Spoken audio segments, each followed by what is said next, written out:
Welcome students to lesson 23 of the Changing Economic World topic.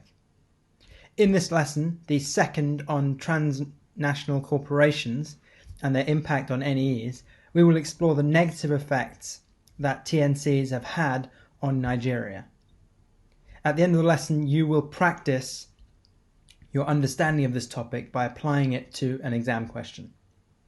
Please take a moment to write the date, title and learning objective. Have a pen and paper ready to learn.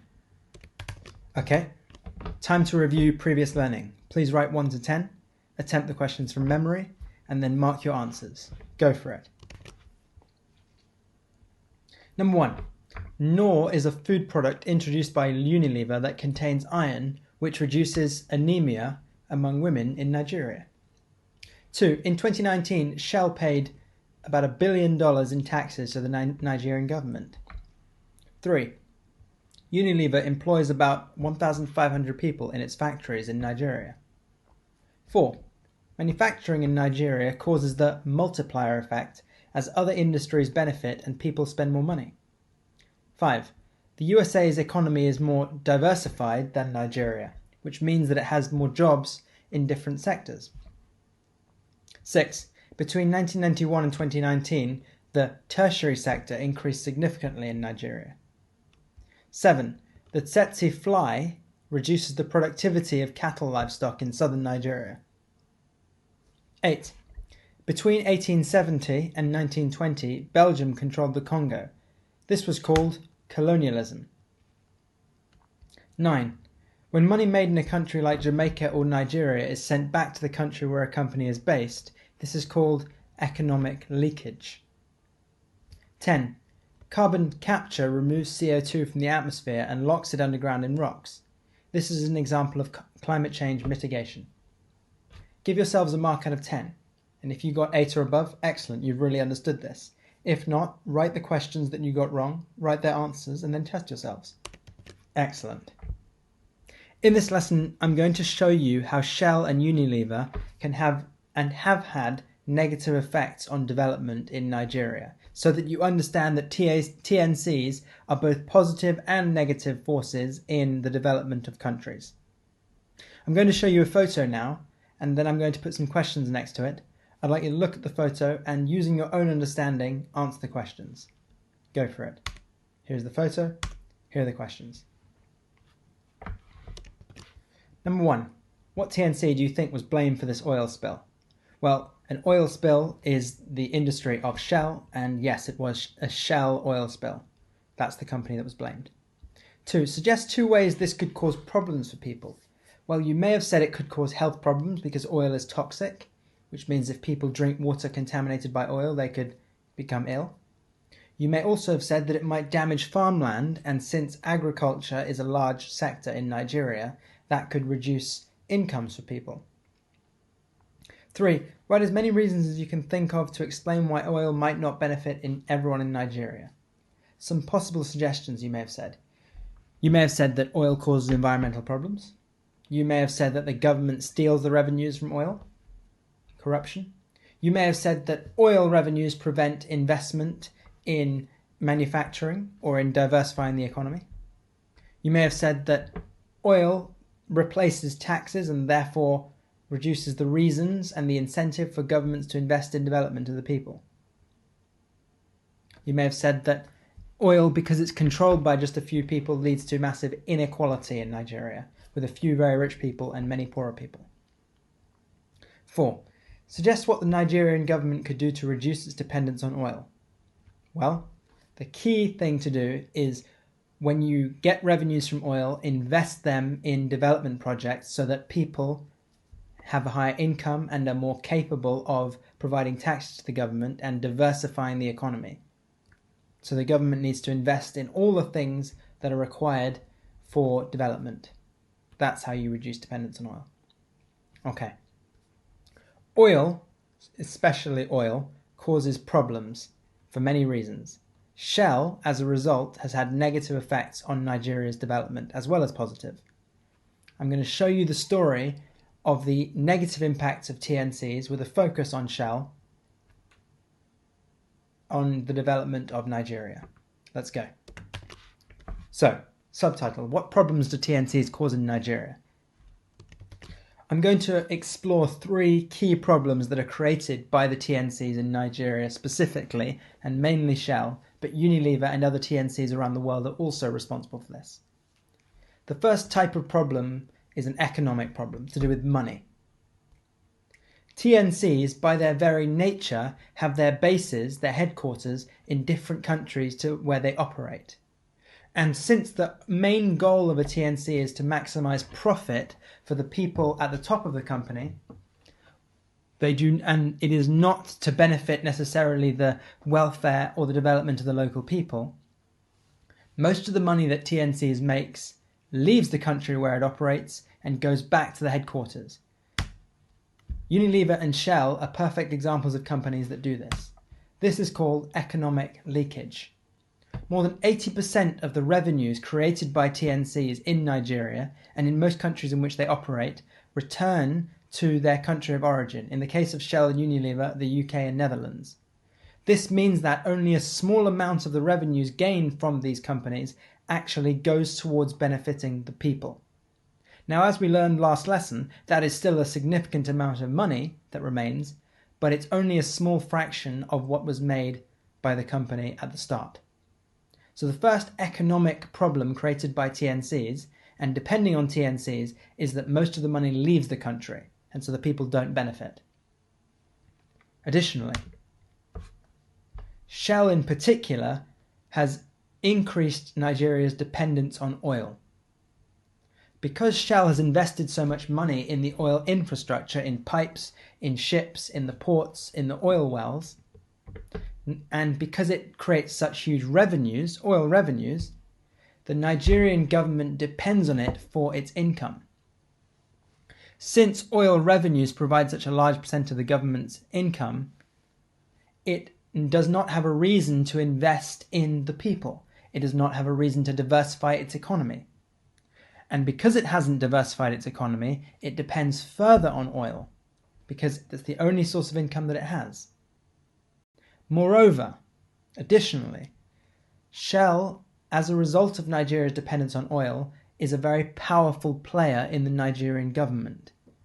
When it makes a decision, when it wants something to happen, the Nigerian government very often agrees because it depends on Shell for its revenues. This means that if Shell wants something that does not necessarily benefit the Nigerian people, the Nigerian government will often follow its instructions, as I will show you in more detail. Cause in NEEs are economic problems, economic leakage, and dependence on one product. In the case of this TNC, Shell, it's oil. Second type of problem are environmental problems, and here we specifically and in particular focus on Shell. As you know, and as we learned last lesson, most of the oil in Nigeria is extracted from the southeast of the country in an area called the Niger Delta. The Niger Delta comes from the main river of Nigeria, which is called the River Niger. It doesn't have anything to do with the country, Niger. Now, part of the Niger Delta, this greyed out area, is called Ogoni land, because that's where the Ogoni people, an ethnic group, live. And these people are at the center of Shell's oil operations. In particular, I focus in this lesson on one experience of an environmental problem created by oil.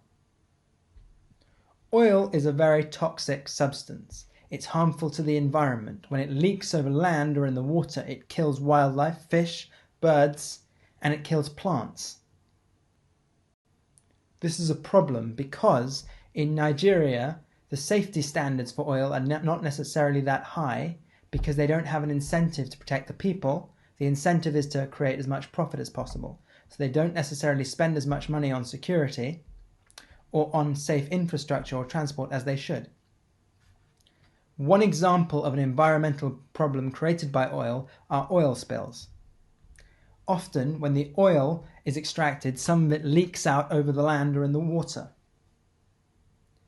Another way that oil spills happen in Nigeria is because the local people who feel they are not benefiting from the oil revenues tap into the pipelines They crack holes in the pipelines and they extract some of the oil and they sell it. Now, when they do this, much of the oil leaks out into the farmland or into the water, and Shell are blamed for this. Oil causes devastating environmental problems. For example, in this village called Bodo Village in the southeast of Nigeria, near Port Harcourt, this happened in 2009. A huge oil spill spread across the land and across the river of an area of the Niger Delta. Some 600,000 barrels worth of oil spilled out over the region in the period of a few months. This caused cancer rates over these few years to increase dramatically because the oil was toxic to people's health and it's known to cause cancer. It destroyed farmland, which meant that farmers could no longer grow crops and were dependent on government aid and aid from NGOs to survive. And it meant that there was further hostility and anger towards Shell. This example, called the Bodo Village oil spills of 2008 to 2009, are just one example of an environmental problem created by oil and the oil industry in Nigeria. Shell was held responsible for this because they did not sufficiently protect the environment when they were extracting oil, and they did not clean it up very quickly either. But it's not the only example. It is estimated that there have been about 75 major oil spills across southeast Nigeria since the discovery of oil in 1958, which has meant that Ogoniland in southeast Nigeria has suffered extreme environmental damage since that time. As a result, the people remain poor and unhealthy and angry because of this environmental damage. After the oil spills, the people protested, and after many years, another 8 years, the government finally gained compensation from Shell for the oil damage, which means that Shell paid the people back. Many millions of dollars were given to Nigeria and distributed amongst the people. This did, to some extent, help them to recover. They built new houses, but it was nowhere near enough to help them recover their lives in full extent. They ran out of money to rebuild their homes. They ran out of money to regain all the new crops and equipment to grow the new farmland. And the polluted land meant that they couldn't farm anyway. So one significant environmental problem created by TNCs in Nigeria is damage from oil spills, which causes cancer and health problems, and also causes environmental damage of plants and wildlife, which leads to a loss of income and a loss of health and a loss of food. Second negative effect of TNCs. Third negative effect, and it's related very closely to the economic problems and the environmental problems. Shell and Unilever both take most of their profits and send them back to their headquarters, economic leakage. Shell causes significant environmental damage. Both of these things make people poor in Nigeria. The Ogoni people in southeast Nigeria are some of the poorest in the country because not only is their health being destroyed, which reduces their ability to work, but also their crops are being destroyed. And most of the revenues from Shell leave the country anyway, so the government doesn't invest in their development. This makes people extremely angry, and it causes political problems. Because the Nigerian government depends on oil, it will do whatever it can to protect the money that it gets from oil. This is corruption.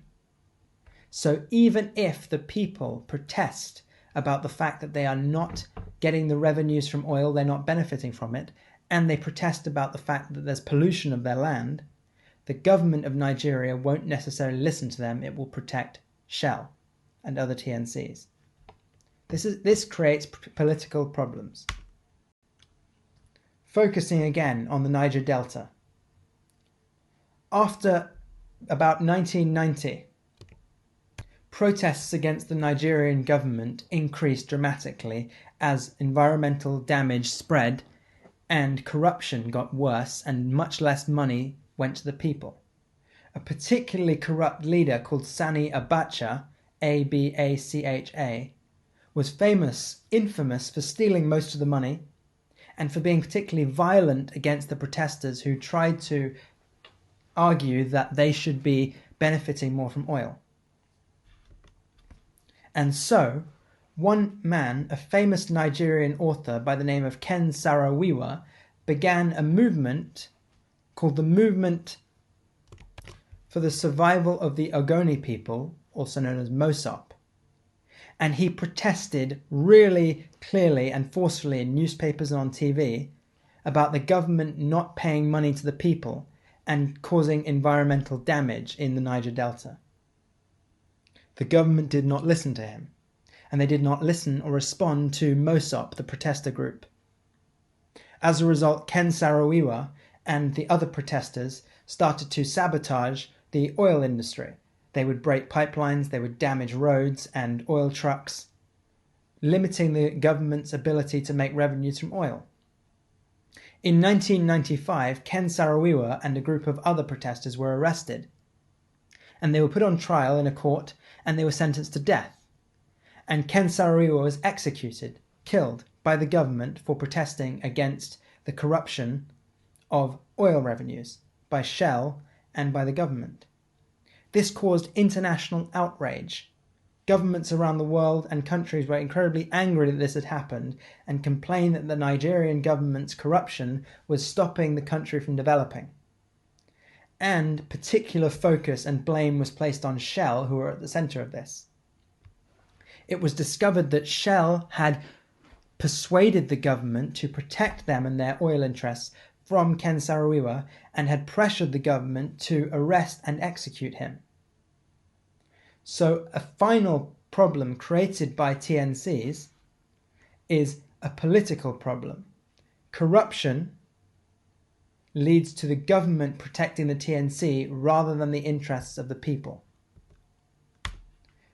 After the incident in 1995 where Ken Saro-Wiwa was executed for protesting against corruption, a big movement around the world spread to find Shell guilty of environmental pollution and of forcing the government to execute these people. This was called the Justice for the Ogoni movement. Now, much money was given by Shell to the people as compensation, and the government has recently tried to become less corrupt.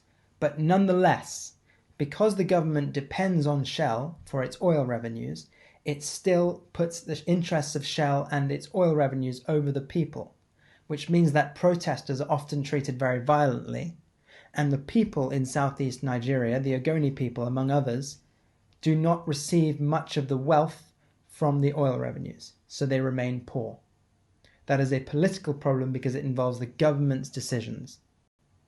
These three types of problem, economic, environmental, and political problems, are all created by the actions of TNCs in countries like Nigeria. Okay, you've learned a lot. It's time to assess your learning. Before we do that, I'm going to quickly show you in a flow diagram the steps of how oil has caused problems in Nigeria specifically. So the first problem created by the oil industry in Nigeria and Shell is that it leads to economic leakage and government corruption. Most of the money from the oil leaves, and that which stays goes to a few politicians in government and is not spread amongst the people equally. Additionally, oil pollution, because of spills across the land and in the water, causes environmental damage. The effect of these two things is that oil revenues do not benefit the Nigerian people. As a result of this, and the Nigerian people seeing this happening, they protest. So how does the oil not benefit the Nigerian people? For two reasons. One, there's a lack of investment in development. So the money goes to the government and a few politicians rather than going to the people because they don't get taxes, so they don't need to invest in the people. But also, oil causes damage to crops and health, so the people are less able to get educated and less able to work and get better jobs. So poverty gets worse. As a result of these things, the people protest. For example, Ken Saro-Wiwa leading the Mosop movement to protect the Ogoni people in southeast Nigeria. The government, however, wanting to protect its revenues and to protect the TNCs responsible for those revenues, arrests the protesters and or executes them. This means that the people have to take even more extreme measures to try and solve the problem and benefit from oil. So they often form violent militias. Militias are armies created by people within a country, not by the government. And they often turn violent. And lots of conflicts in southeast Nigeria, armed conflicts between the government and militias, have happened as a result of poverty and the lack of benefit from oil. Because of this violence, the government invests even less in an area, invests less in schools and in hospitals and in infrastructure, which means that people get poorer still, and so there's even less development. Please take a moment after you've watched this, listened to this lesson, completed the task, to watch these videos so that you understand this issue about oil in Nigeria further. It's a fascinating one and really important for you to learn about. Okay. If you have a whiteboard, fantastic. If you've just got paper and a pen, excellent. I'm just going to ask you a few questions just to check your understanding. Question 1. What do you understand by economic leakage? Economic leakage is when money made in a country leaves because the company is a foreign company. And so the money leaves the country and therefore doesn't benefit the people. 2. Why is the Nigerian government dependent on Shell? The Nigerian government is dependent on Shell because most of its revenues come from oil, and that is because it hasn't diversified the economy enough, which means that it doesn't get enough revenues from, for example, industry, manufacturing. 3. Why was Ken Saro-Wiwa protesting in Nigeria? Ken Saro-Wiwa, a famous Nigerian author, was protesting because his people, the Ogoni people, were not benefiting from the oil revenues that were being created from oil extraction in Ogoni land. 4. Why did the Nigerian government arrest and execute Ken Saro-Wiwa rather than agreeing with him and providing more revenues for the people? The Nigerian government arrested Ken Saro-Wiwa and other protesters because of pressure from Shell and government corruption as a result of the economic dependence on oil.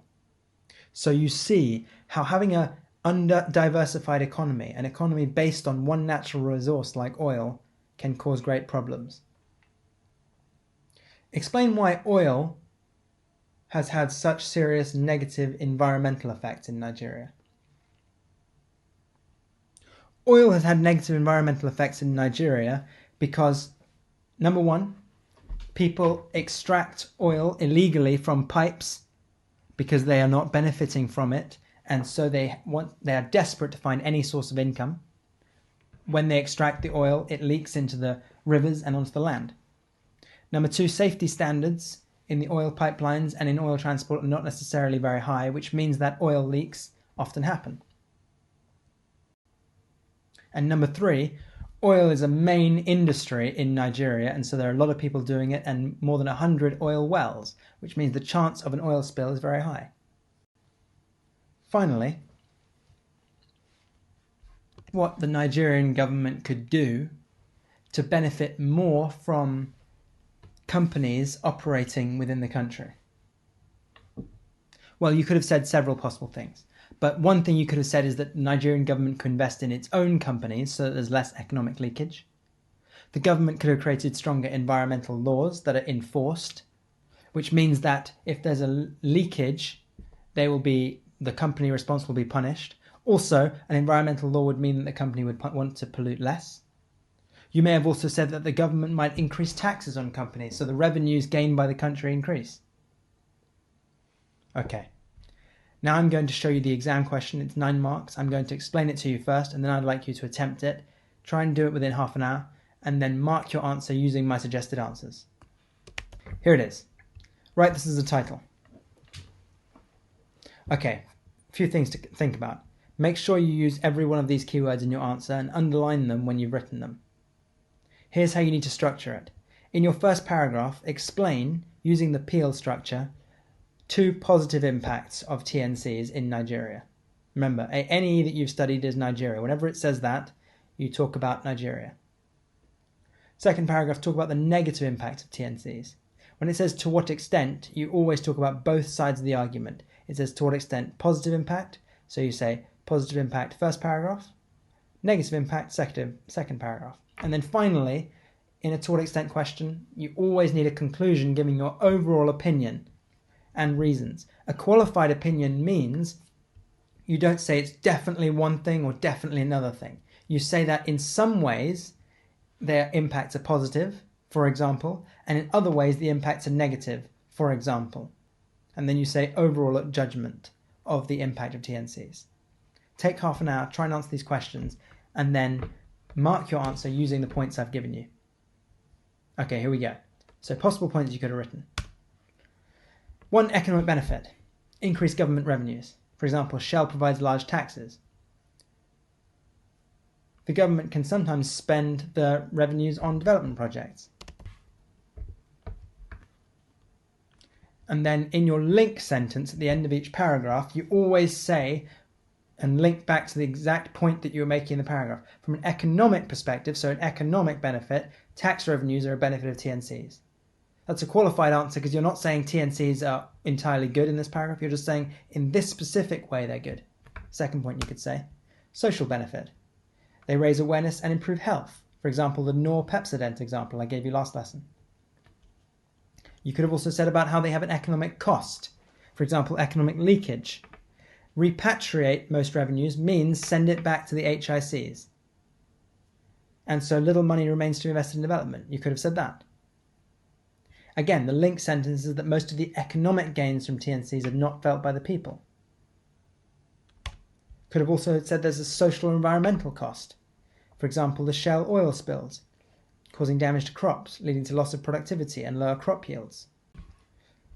Okay, let's look at that conclusion. You could have said that overall the impact of TNCs at any like Nigeria is negative or positive, and then you give a reason.